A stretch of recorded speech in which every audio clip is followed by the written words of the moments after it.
boses-bosesing pinapasulyap-sulyap, nagpapapansin sa'yo. Umabot sa palitan ng mga mensahe, kilig na kilig ako.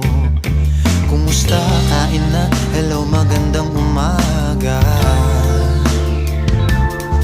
Ingat ka, pahinga, huwag kang masyadong magpupuyat pa.